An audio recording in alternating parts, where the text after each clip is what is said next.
Good afternoon, everyone.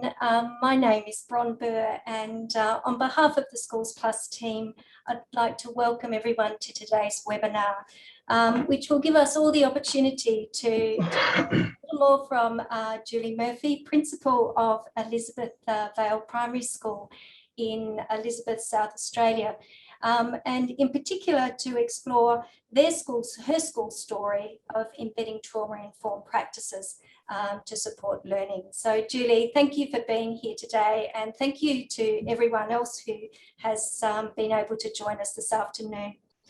I would like to begin by acknowledging the traditional custodians of the land upon which each of us work, live and meet today, and in particular the Ngunnawal people where I am joining you. I would also like to pay my respects to elders past, present and emerging. I'm really excited to say that, and I think Julie is too, that there are almost over 300 people that we're expecting to join us today, and I can see that many of you are already coming online. So can I just say a very, very warm welcome to each of you. I know that you've come from across the country to join us today, and certainly from schools across the country, and also areas where you're developing policy, from academia, from businesses as well, to hear the story that Julie has to share with us. So a very, very warm welcome to each of you. For those of you who are less familiar, just a little bit about Australian Schools Plus. We're a not-for-profit set up to support schools to build their capacity to lead change and in turn help to close the education gap. Since our commencement, we're incredibly proud that together with very generous donors, we've been able to distribute over $26 million and reach 300,000 students, or over 300,000 actually, and support 1,000 schools in the work that they're doing.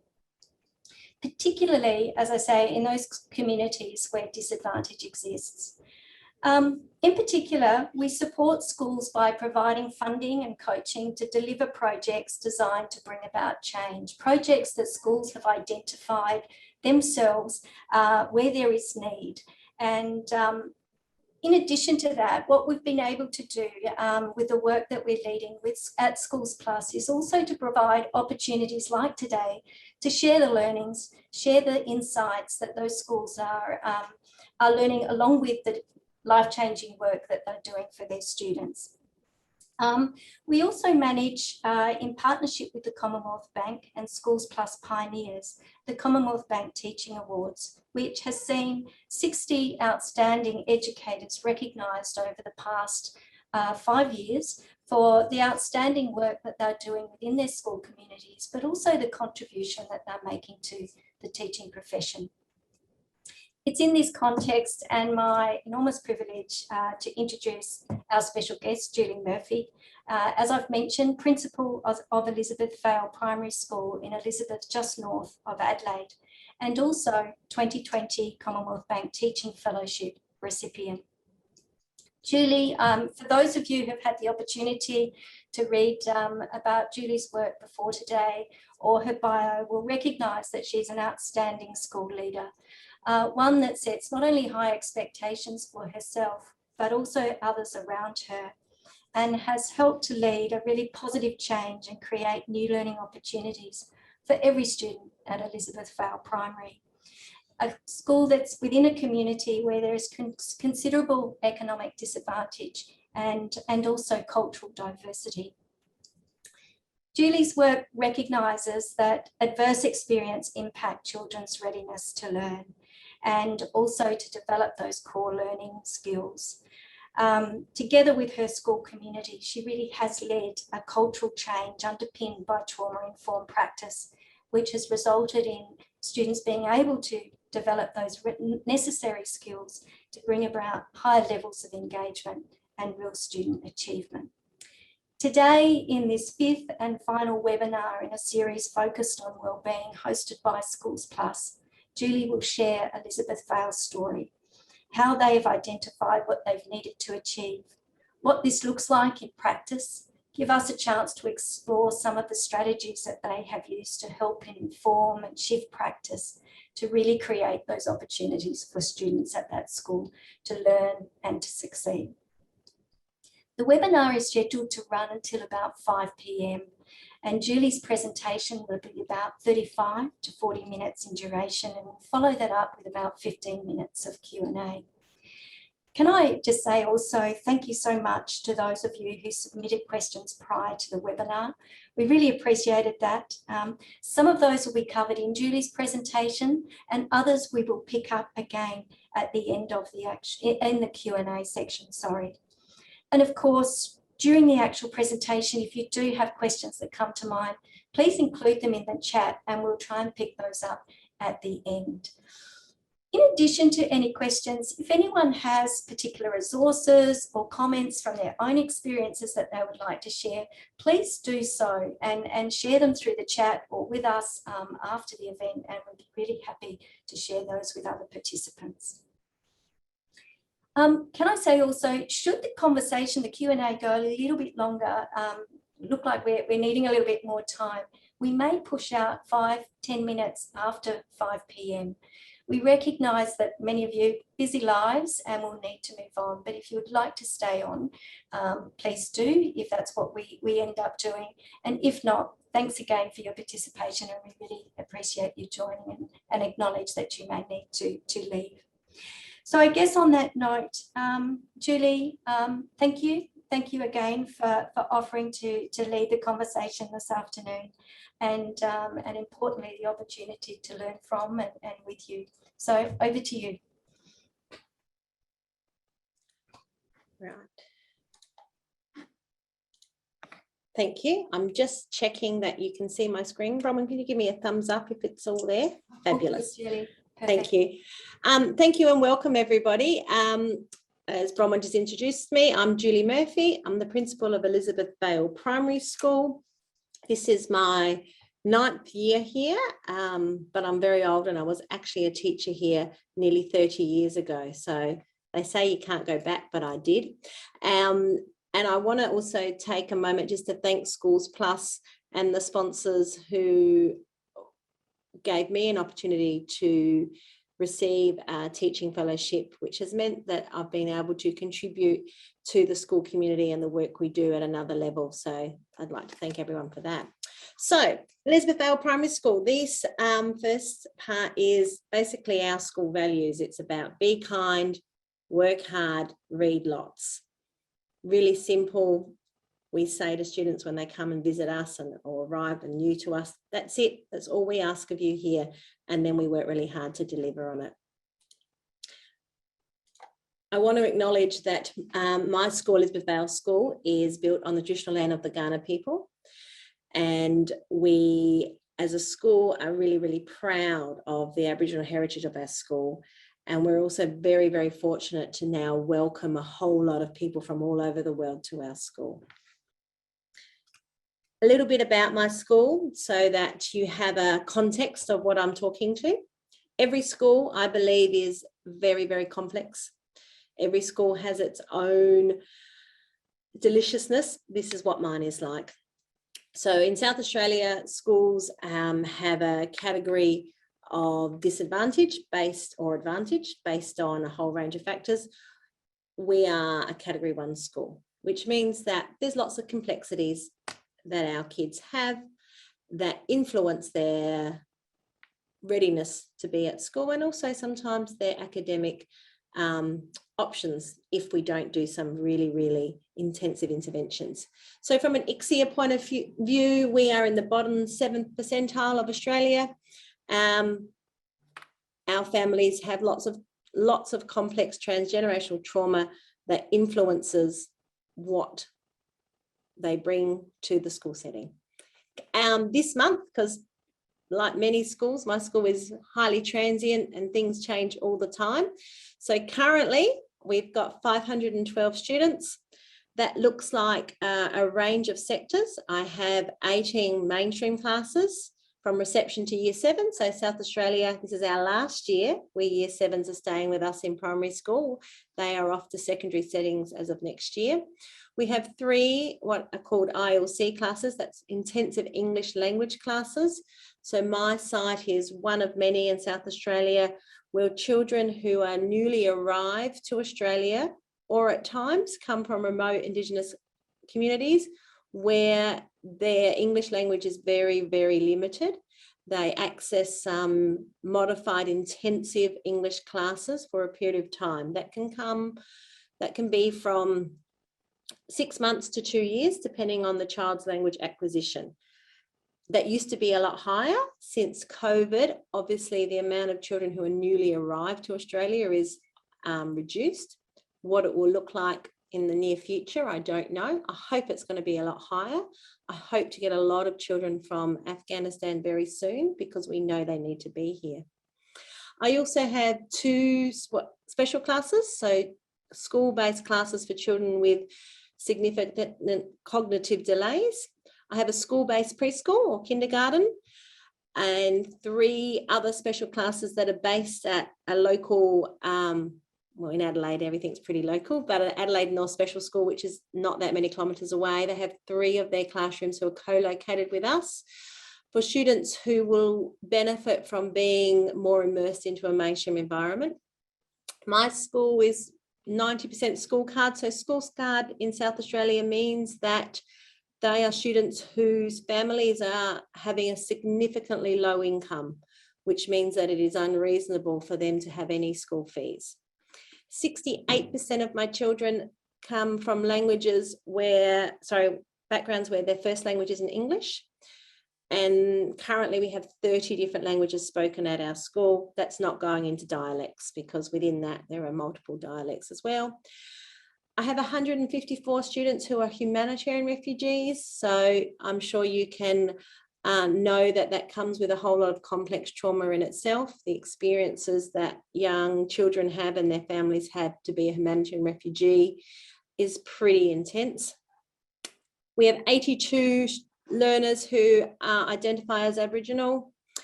70 children in my mainstream setting attract individualised. So in South Australia, children who have an identified, recognisable functional need can attract additional funding that is unique to them and to support their needs. That can range from support that is a few hours a week to support that is a full-time additional adult, right up to some of my children have their own full-time teacher to work with them either in an alternative or parallel or in and out type of program.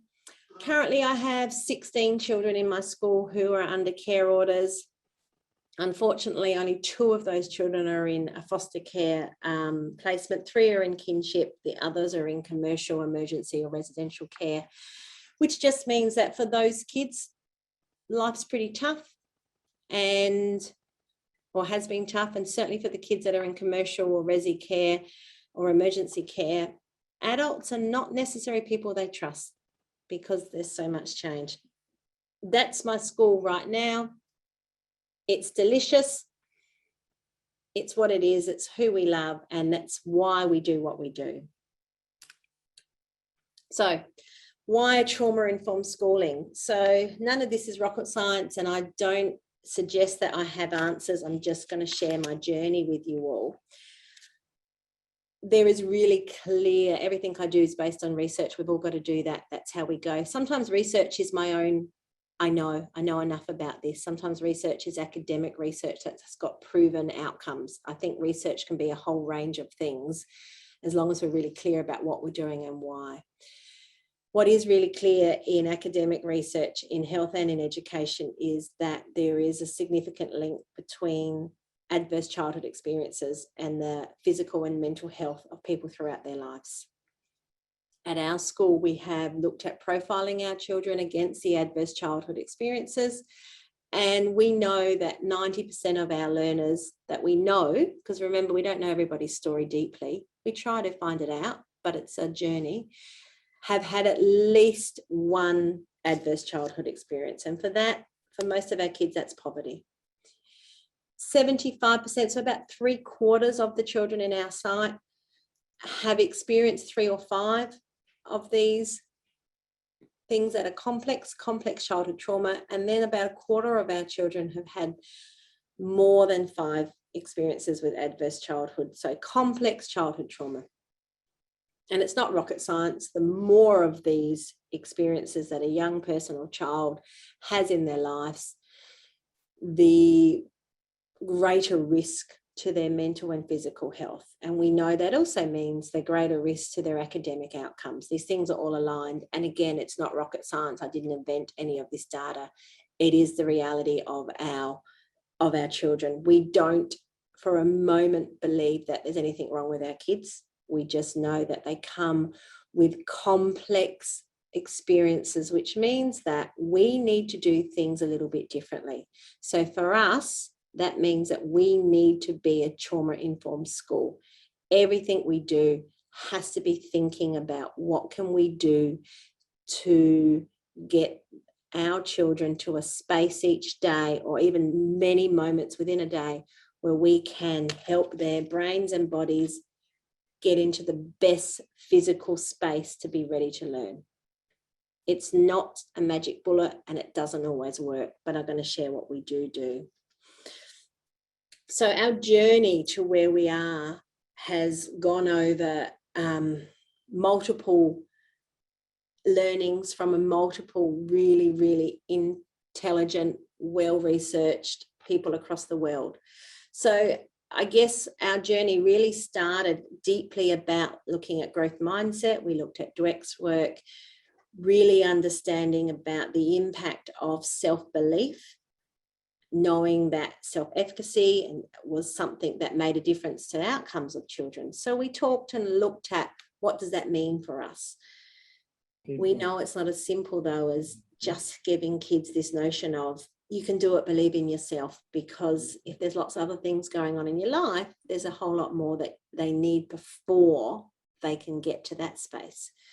That led us to the positive psychology space, and we did learning in that space where we were looking at, so how do we intentionally in a school increase our learners and our children's beliefs in themselves, but also positive outlook on life, what's going on in their brains, what can we actually control. Then that led us to positive education, because we needed to look at what positive psychology meant in schools. And we started to get a little bit of traction in that space, but it still wasn't quite the right fit.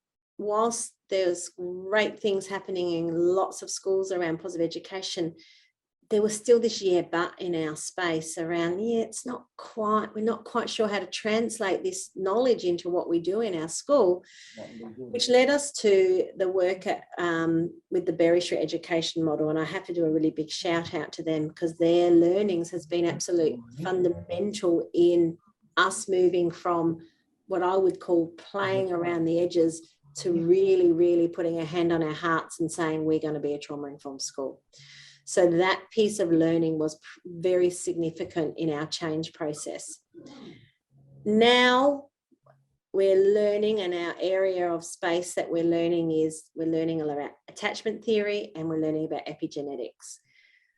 Our journey from growth mindset through to epigenetics has been, this is the deep academic research that not every single one of my staff members, because they're very busy, are going through this journey.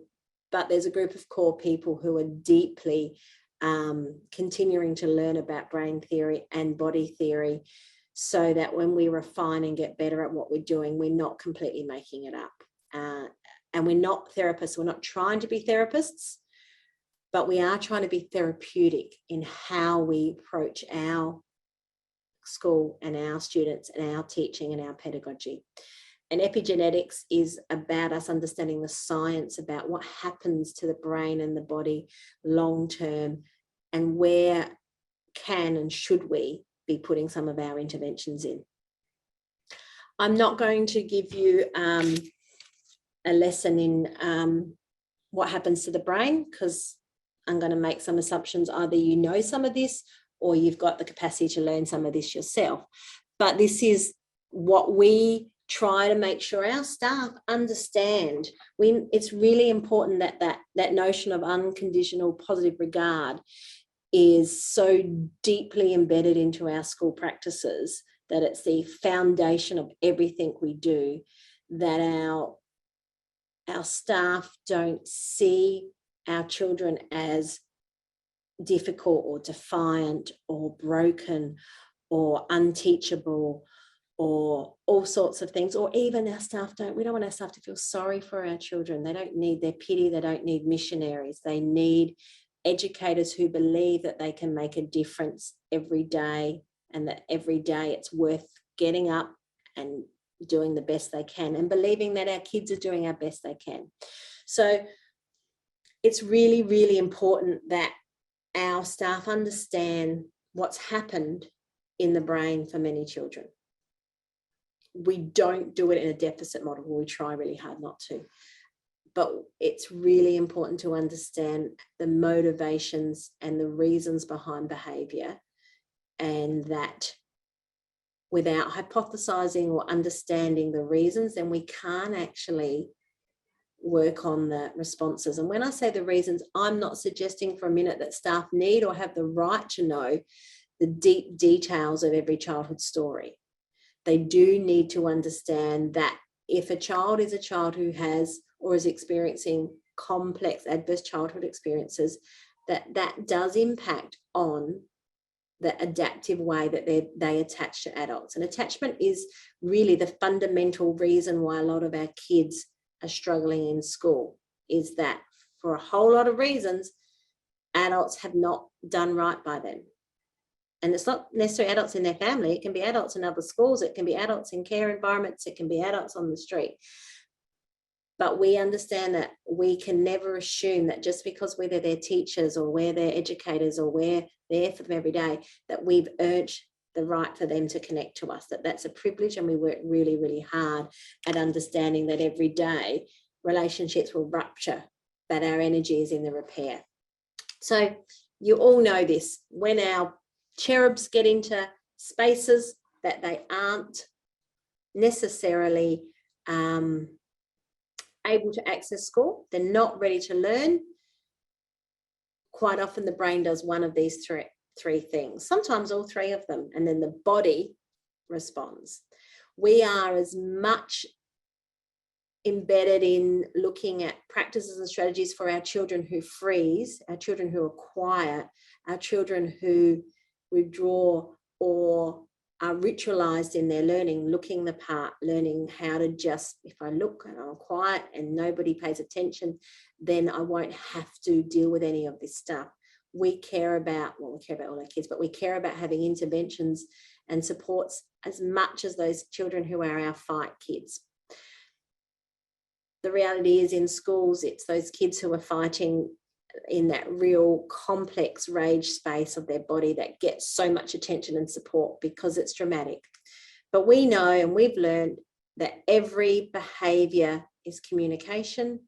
Every behaviour is about trying to have an unmet need met. So the Berry Street work absolutely made us understand that, gave us a framework that when a child or a young person is putting their head on the table and not doing their work, not entering a classroom, running around the school, telling us it's too hard, telling us it sucks, scribbling on their page, whatever the behaviour is, we've learned to focus not on the behaviour, but try to focus on what is this child trying to tell us. Again, I'm not suggesting for a minute that any of this is rocket science, but for such a long time, myself included, we were spending so much energy dealing with the behaviour. Now we're trying to deal with the unmet need. That's probably one of the most significant changes for us as a school. The behaviour is still there, and absolutely there are days where we're just on, I call it fast food. Do you want fries with that? No, quick, come to the office next, because some days we're just triaging and managing the best we can. But even in those days, we've got to stop and really go, so what do we think? And it is think. We do a whole lot of hypothesizing in our school, what do we think's going on for this kid? What are they trying to tell me when they are, running away? Quite often they're saying, I'm not feeling okay right now. I need some space. Leave me alone. I don't feel safe. We've learned we're much better at just waiting. When you're doing behaviour management or trying to support kids or re-engage kids in learning, quite often in schools we're in a rush. We're in a rush to get them back in class. We're in a rush because we as leaders or educators have got other work to do. We've learned to slow down. I've learned as a leader to resource and fund my school in a way that we can slow down. That if sometimes it means that we're sitting outside and just waiting for a young person for half an hour, sometimes longer, to get to a space on the other side of the peak where we can start to work on deregulation. I personally have so many times tried to help a child with regulation when they're heightened. You can't do it. It doesn't work. So we've learnt patience. We've learnt that until a child has started to pass the peak and come down the other side, you cannot actually do any behaviour management. You just need to wait. Sometimes waiting is very hard, and sometimes one thing Tom at Berry Street taught me, sometimes you have to call it and say, today is not your day. And that's okay, because as long as tomorrow we try again, it's okay if today's not your day. Sometimes a child won't start to de-escalate in a time where you've got because it's the end of the school day or it's about to be lunchtime and you have to manage risk. So don't for a minute think that I think that if you just sit around it'll all be easy, but it's a significant change to our practice. So what did we do? How did we get there? Well, first thing and fundamentally is we now train our staff intensely in trauma-informed schooling. We do use the Berry Street education model as an absolute core part of our work, and we also use the SMART training from the Australian Childhood Foundation. However, we also now have a whole lot of internal developed short, medium and long sessions, as well as one-on-one sessions with staff members, so that we are constantly developing new staff in this space and inducting them, as well as increasing our knowledge in the area with staff that have been here a lot longer. So that would be the fundamental. It doesn't work if your staff aren't on board. It's like any change process.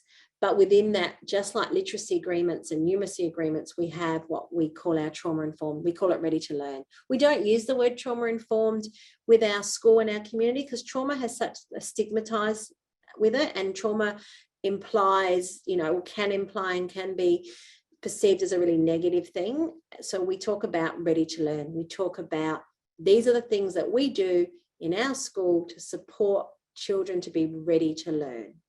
So we have ready to learn agreements, and they're very, very tough and very, very strict.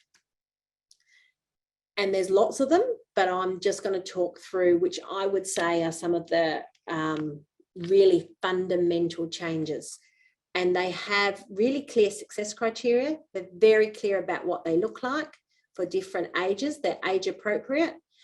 We've worked through those. We've developed them at school. Of course, we review and modify and change as we learn more. We've also had to work really hard and get the advice from our cultural experts from our different cultural groups that we work with, so that we were not using Western middle class versions of anything around regulation. We're not naive about the fact that schools are Western middle class institutes and how they are operating, but we've also been really clear about what would this look like, what does this mean, how does this sit in your worlds, what do you think, and we've tweaked and changed. So we have very, very, very rigorous, relentless routines about everything. Consistency and predictability is like woven through our school like you wouldn't believe. It is so firm and tough, but it's intentional. We don't do that for any other reason than our kids flourish when we do it.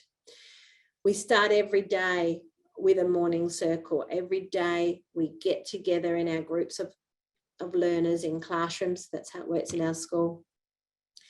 And every child hears their name in a positive way. Every child's greeted in a positive way. Children are modelled and also greet each other in a positive way. We want to make sure that those first few words and those first few experiences in the classroom, when it becomes more formal, because we know this bell goes, the classroom gets more formal, it's positive and it's intentional. When they set their classroom, the doors open to our school, which is 10-15 minutes before the school bell goes, every single classroom has routines around. We have calm, we have lowered lights, we have calm music, we have images on our screens of puppies and lovely things, because we actually know that makes a difference to the brain. So we don't just do it because it's quirky or it's nice. We've learned that these things make a difference. So we have this very, very intentional creation of calmness every single morning, every single day. Every single adult, if I walk into a classroom, another leader walks into my classroom and there's one of our educators being loud, we tell them, be quiet, you're too loud. And we're relentless about that. It's so intentional. It slips if you're not relentless, but be quiet, why aren't your lights down? So it's so intentional and it makes a difference. The capacity for our kids to come in, bring a chaos, because sometimes morning is chaotic. It used to be chaotic in my house, but sometimes mornings can be really chaotic for kids. Sometimes if you're in a care house or you're in a commercial care house and you wake up with a stranger looking after you, this morning time, we have extra staff, pastoral care staff, so our co-educators, our non-class-based teachers. Again, it's intentional. They're in the corridors, they're in the classrooms. When someone does walk into our buildings who is showing us that they're going to need even more than that, we have things in place that straight away someone's there to be able to give that child that extra bit of time. This all has to be funded and resourced, but it makes a difference because by the time our rigorous literacy block starts, we've had a massive reduction in early interventions around behaviour management in the mornings, just from what is quite a simple thing. But the reason it's not simple is that it's deeply rigorous and it's very intentional, and if it slips, we bring it back. We also have check-ins, so we are just using the zones as per the slide. The little puppets are our checkmates from our preschool, so it's a little bit more tactile in there. And we explicitly teach children and we go through what does it mean to be in all of these different areas. Our older students use their Chromebooks and they can just check in electronically to their teacher. But we've made a commitment to our students. If they're checking in at the blue or the red zone, then we have to think about it. There's no point a child telling us that they're sad or tired or angry and then us to go, thanks for letting us know. If you're telling us you're feeling that way, then we're going to do something to support you. And so that's being really intentional as well. There's no point checking in if there's not a response.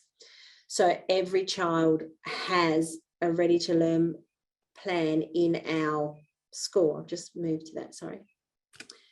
There we go. So these, again, every single child, minimum every term, ideally every 5 weeks. Sometimes it's more often, depending on the child's needs. This is a middle primary one, so they look different for different children, but every child is explicitly taught. It's part of our beginning of the year program. It's part of our induction for all of our new children. We have, again, I have a staff member whose job, she works for me part-time. She comes in every week, and part of her job is to induct new children into Ready to Learn. We explicitly teach de-escalation strategies. We have developed electronic and physical folders of age-appropriate types of regulation activities, and they all have a scientific base. We understand and we know and we teach our children why breathing, deep breathing works. We then work with the children over the year, and depending how long they've been with us, these get more and more fine-tuned, to come up with strategies and supports that they can use. So these regional learning plans are individual and they're self-monitored. So these are for children that you can do these activities on your own. Children who need an adult to help them with some of their de-escalation activities have an additional plan, which is my ready to learn plan with an adult. And we use these relentlessly. Sometimes the kids take a strategy because they just want a break, but that's okay. We want them to be using, if they're telling us they need it, we listen to them. If they're needing it too often, we'll say to them, it's probably not working now because you're needing this too often. It's not doing what it needs to do. We know that we need pattern repetitive movements. We know that we need activities that engage different parts of the sensory system. So we're learning and understanding more and more about interoception. We know that sometimes you just need to take a minute and get some fresh air. We have literally hundreds of timers around our school so that our children can self-manage these times out. To start with, when we first did it, they were using them way too much. Now, over the time, that we feel that majority of our children actually just use them in really successful ways. But also within that, the class has built-in brain breaks. And I'm not, we all know that you can only concentrate for so many minutes at a time. I'm sure some of you are taking your own brain break as I'm talking. But in schools, we need to sometimes give children permission to have them, but we also need to be able to read the room as adults. So we're really clear on brain breaks are short, sharp, and shiny, and they need to do two things. They need to either calm things down or energize things up, depending on the lay of the room, depending on what the kids are doing now and what they need to do next. Brain breaks are very different than movement breaks. Brain breaks are in the learning environment and they're short, sharp, and shiny. It took us a long time for our teachers to understand the differences between that. Another thing we do, which is again not rocket science, but we finish every session with a what went well. At the end of every learning experience, at the end before every break, we want to hear and shout out some things that we did well, individually, collectively. And it's that positive feedback for ourselves and each other. It's trying to combat and counteract. There's a poster that used to go around schools with, for every 100, for every one negative, you need to give a child 100 compliments. So we take that and we take that really, really seriously. And we model it. Our assemblies, staff are called up to give their what went well. So we put it in our weekly bulletin to staff. It's part of how we talk. And when someone struggles, particularly when my staff struggle to find a what went well, we've got to work really hard in that space. Just like the morning routines, our after recess and lunch routines are relentless. We changed our school day 4 years ago so that our children come back after play and they have their eating time, for want of a better thing, at the end of their play breaks, because we also use that time to de-escalate. After play, those of you that work in primary schools and complex primary schools know that we have a lot of children who are dysregulated, who have had social complexities, who are just struggling with the transition, all of those things. We are very intentional. Always their class teacher picks them up from play. At the end of a play break, they see their most familiar adult. The other staff are there to help triage, collect up the extras, help the ones that want to keep playing, help deal with small interactions, find out who needs food, all the stuff you need to do. We resource away from the class teacher. Their job is to welcome their kids back into a calm environment. It's dark, the temperature is controlled, the imagery is controlled. We will play either pattern repetitive movement, we will play heartbeats. We are intentional that time is lowering heartbeats. We've done a lot of learning about heart rates. We have brought some heart rate monitors and we've been monitoring and looking, and for some of our very, very delicious children, we know that their resting heart rate is high. So we have to do extra things to try and work on getting their heart rates down. We've done some very simple environmental changes to help us with this, because if we believe that pattern repetitive movement and sensory input is going to help children deregulate and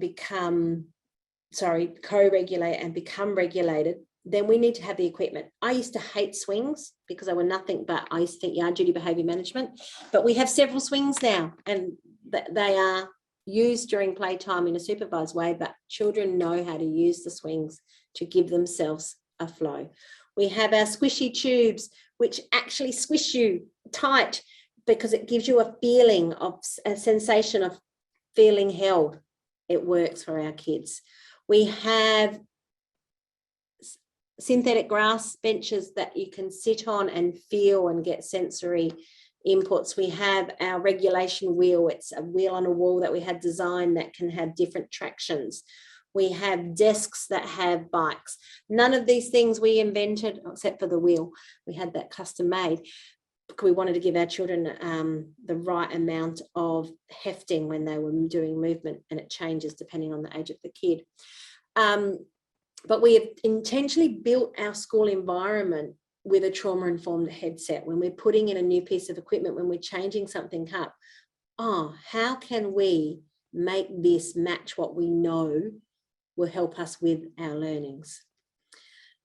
So how do I know it works? Because there's no point doing any of this stuff. And I tell my education director, that's what my boss is called in South Australia, that this is a NAPLAN strategy, because it absolutely is. We have reduced the amount of children in our school who experience those punitive consequences. They do exist. I'm not suggesting for a minute none of my children ever have what I call special holidays, because sometimes they do. But it's always done with, give us time to come up with ways that when you come back, we can all do this better. We have way less, hardly any what are called critical incidences in our school. We do, our staff are, minimal to barely ever assaulted by a student. We have minimal big events around student behaviour management. That it does happen at times, but nothing like we used to. The amount of times our children are really highly escalated is, again, minimal. Kids absolutely have delicious moments, but we have less crises. We have increased our academic results. Our NAPLAN has increased. In South Australia, we do a phonics test that has increased.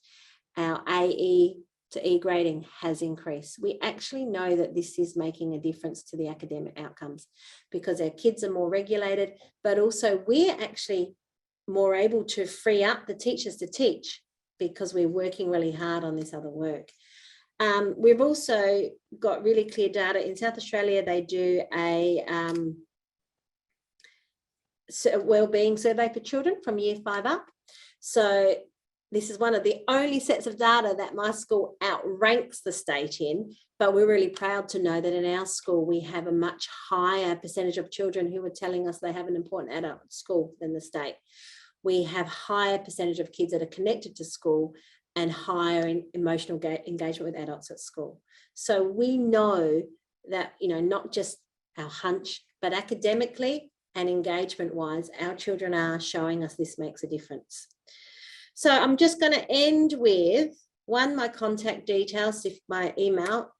I'm very much a Mikasa. I'll share anything with anyone. Children, no matter where they are, no matter what school they go to or what other environment they're in, if there's anything that our school has learned or can share, we will share it with you. But I do love this. There's a small YouTube clip from Rita Pearson that you may have not seen, but one of my favourite quotes from it is this. And I truly do believe that our jobs for all our kids, but particularly the delicious ones, is that we need to be their champion. We need to never, ever give up on them. And we need to insist, like, the absolute tough love. And that's what I think motivates me as an educator. And that's what's been our absolute journey to this trauma-informed. It's because these kids deserve the best, and our job is to give them the best. So that's the end of my blah, and then I'll pass over to Bronwyn to facilitate the questions.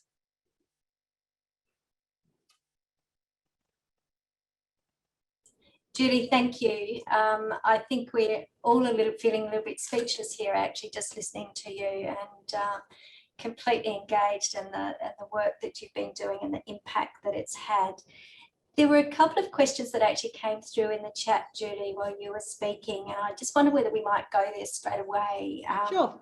They related particularly to the Ready to Learn plans, and it was a message there from Susan and Frawley, and just asked, whether you could just quickly highlight perhaps just some examples of those plans or things within them that related to your early years in particular and the upper years. That was So in our early years, as part of our beginning of the year program, for want of a better word, but also again ongoingly throughout the year, we've actually got a menu of strategies. So we teach finger breathing, so everybody learns about finger breathing. We teach belly breathing, so they're done just like we would teach sat pin. We have really explicit PowerPoints lessons to teach these skills, and over their time, and we started in preschool because I'm really lucky I've got the preschool on site. So over time we've developed a meta language with children around these strategies, and then some children who perhaps maybe need a bit of acceleration in this area, we'll work with them really individually about it. Maybe one of the things we use with little kids is the straw, not so much anymore because we have to have paper straws, so we're still working on that, and the little pom-pom, like the blowing. So we're really lucky, we've developed almost like a menu of different activities, and we teach some to all, like I guess it's like all parts of pedagogy, some to a few and some just to one or two. And over time, their Ready to Learn plans become more and more explicit. Normally in reception and preschool, to start with, there's like a class Ready to Learn plan that they all use together, and the teacher will say, right, let's stop and do some finger breathing. And over time, the children become more and more independent in this. Sometimes they're not. And again, if you miss the micro moment, they won't work. You've got to do these before a child is escalated. Thank you. Thank you, Julie. I'm going to quickly duck to a quite different question from Anne. How has this process translated to high school? Are they using similar strategies? How do the students transition? So our school feeds to about 8 high schools. So some high schools are on a similar journey around thinking about trauma-informed, others not so much. We certainly, even year to year in our own school, their last Ready to Learn plan goes with them to the next teacher. So it's a starting base every year. We do share in all our transitions with our high schools the things that we teach our children, but we also start in year 7, and next year will be year 6. In the last 6 months, just like transition to preschool, we start to talk to the children in the upper primary about, so now you're old enough and you've been doing this for long enough that, your Ready to Learn plan is sort of your own thing, and you might just have it on your Chromebook. It might not be public with us anymore. And these are some of the strategies, or you might be able to do finger breathing just really quietly under the table. So we try to help them learn how to do these things in a more self-aware way and self-monitored way. However, there are still some children who need it really explicitly, and we will put it in South Australia. We have what's called one plan, so individualized learning plans. We will put it in there as part of the, this is an adjustment this child will need to access secondary schooling, and just hope that the work is continually honoured. And certainly one of our high schools, our biggest feeder school, will ring us during the first 6 months and ask us to keep coming back and helping them with some of our really, really delicious children, because maybe sometimes they go, oh, that won't work in secondary school, but then they're going, oh, maybe it will. So it's a big commitment, and, not all schools maybe have got the luxury or the motivation to make it the priority, because we had to stop doing a lot of other things to get this up and running. Judy, thank you. Another question in the chat from one of a graduate teacher actually.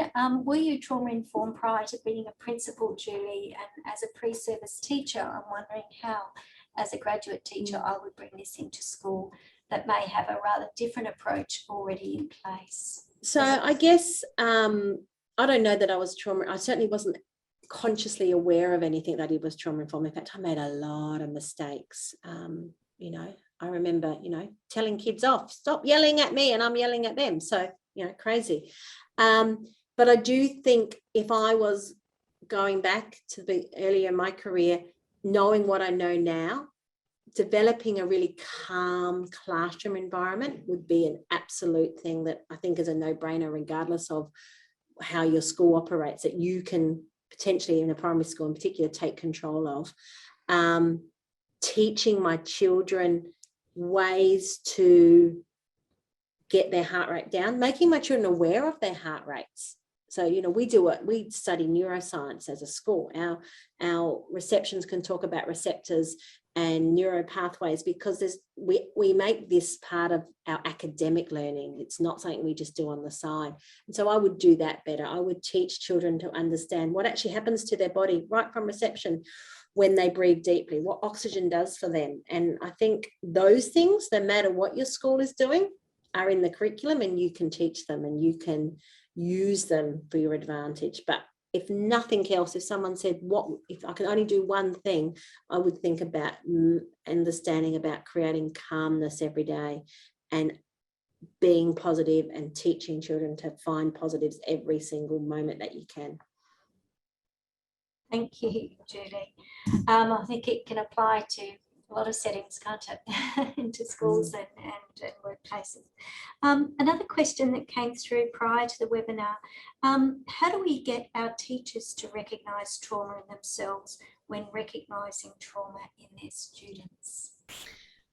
Look, certainly when you go on this journey and you start, you know, learning about, you know, what is considered adverse childhood experiences, or learning about the impact of transgenerational trauma, learning about the consequence of removal of children and what it actually is doing to the brain and the body of these young people, it can be really confronting for people for a whole range of reasons. Sometimes it can just be their unrecognized in white privilege that gets challenged, and it's not, you know, it's not a criticism, it's just something that happens to people.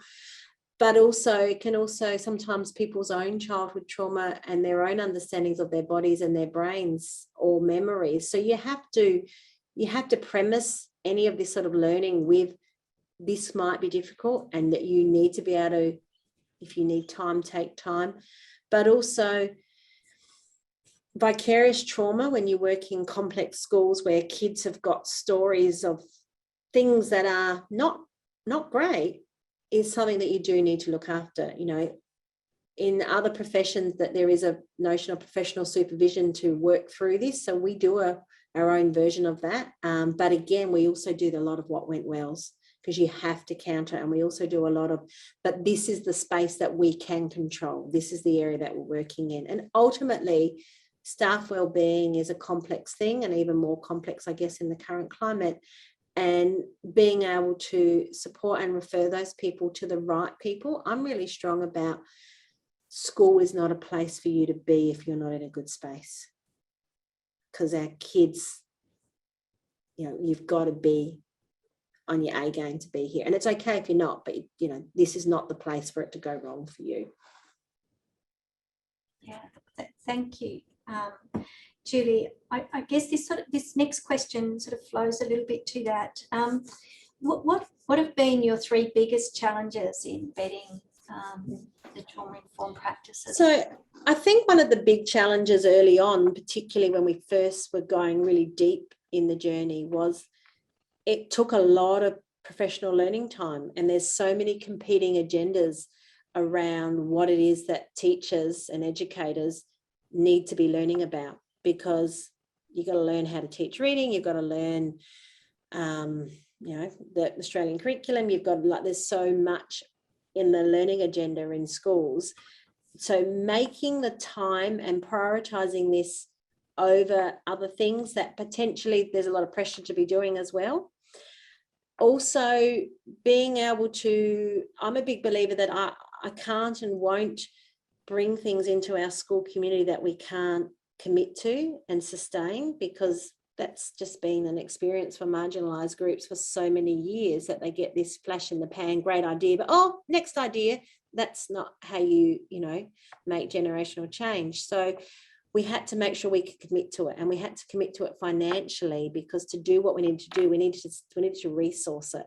So the challenge was strategically not just jumping on a bandwagon, but understanding that to be a trauma-informed school is going to be a journey, and it was going to be a journey that required time, a journey that required resourcing, and a journey that would require a commitment. And we needed, and we are doing it now, build enough artifacts and enough motivation and understanding that if myself or another one of the key leaders weren't here, it survives without us. And that's, I think, a challenge of any change process in any environment. Thank you. Thank you, Julie. Can I just double back on the question that was just asked before, and from Denise, actually, where do you suggest, I'm assuming teachers go if they're not in a good space for school? What do you suggest they do instead? Well, I guess, certainly in South Australia, we have an employment assistant program. So we have a mental health program to support our employees. So, as a principal, I'd certainly be supporting and recommending and helping people make calls to that. There's a whole lot of mental health supports across Australia. We're quite lucky compared to many other countries. And so, our role as colleagues, leaders, whatever your role is, if you think, I think tomorrow is Are You OK Day, is to actually, if you think someone's not okay, is to check in with them and then help them find the support from someone who is professionally qualified to do it. Because if you're not, asking if you're okay is a really important part, but then the next step is to help them find someone that can help them. And, it's not that you don't care, but it's not a space that you want to get it wrong in. Thank you, Julie. Can I ask, I'm very mindful of our time, and we are drawing to a 5 o'clock close time, but a quick question here: how have family and the community responded to the changes you've undertaken? I think I mentioned earlier when I was chatting, was that we're conscious of the word trauma in our community because it has got a negative impact. Mm-hmm. So we very much work on being ready to learn. We talk to our families about cortisol levels and heart rates, and respectfully and within context of knowing their capacity to understand the conversation we're having. But we're really, really clear about what we're doing and why we're doing it, and we're really clear around how pattern repetitive movement works, how the brain develops, and why we do these things. I'm so fortunate. I work in a school community that is very, very loyal to us as a school. Very, very, it's very humbling, particularly our families who have come from all over the world that are, they shouldn't be, but they are very grateful to have opportunities in education. And so, we work really hard to ensure that they understand what we're doing and why, not just doing it because they trust us unconditionally, that, we don't want to do that. But we talk about it. We're a white ribbon school, so we openly talk about respectful relationships. We don't shy away from the hard conversations. We're just very, very, well, we try to be, and I hope we are, very respectful and mindful about how we have them. Julie, thank you. I expect you're starting to see some of the comments that they're flooding through on your screen. But I think if I could capture it in one word, the response that people are sharing is inspirational, and just so very grateful for your willingness this afternoon to share your knowledge, your experience so generously, so professionally. You're touching lots of people's professional hearts and minds. So can I just say, on behalf of everyone online today, an enormous thank you for your time in bringing your thoughts together and sharing so generously with us this afternoon.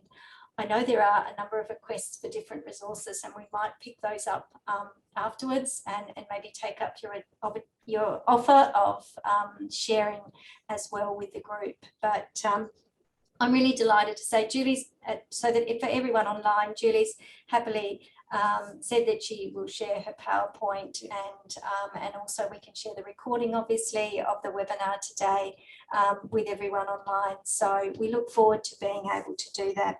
And again, Julie, thank you from everyone online, and for the children that you work and support each day. Can I also just on the thank yous reach out to my colleague Anna Bethlehem for her assistance behind the scenes in bringing this together and helping us all come together online this afternoon, and also to our colleague Kylie Bubris in South Australia, who is a constant support for our schools working in South Australia. So thanks both to those two great ladies working as part of the Schools Plus team, and most importantly, great big thank you to everyone for joining us online. As I said at the beginning, incredibly overwhelmed at the support that you've shown in participating today, and Julie, again, you know, hey, what do we say? Fantastic! Thank you so much for sharing so generously, folks. We are picking up your comments there. As I said, we will share the recording and the PowerPoint with you in the coming days. Attached to that will be a very, very short survey with 3 quick questions. We're just really keen to know how you use the information and how useful it is. They really are 3 tick boxes, but will give us a little bit of an insight onto how useful you found it and what you're doing with the information that you share. So we'd be really grateful if you could provide that feedback. I also invite you to jump onto the Schools Plus website when you have a moment. We have relatively recently set up our knowledge sharing hub, and on that you will find recordings of the other webinars that were in this series as well. Again, Professor Matthew White from Adelaide University, hope I've got that wrong, right, was our first presenter who talked about positive education and positive psychology, and also Warren Simons from Mount Barker High School, and Scott Dirks from the Indie School in Elizabeth too, have shared their stories around supporting wellbeing more broadly for their students and school communities. So I invite you to have a look at those and to tap into those recordings. But again, if I can just summarise, thank you again, Julie. You're an inspiration. You're seeing the comments. Thank you for what you do and for being here today. Thanks, everyone. Thank you.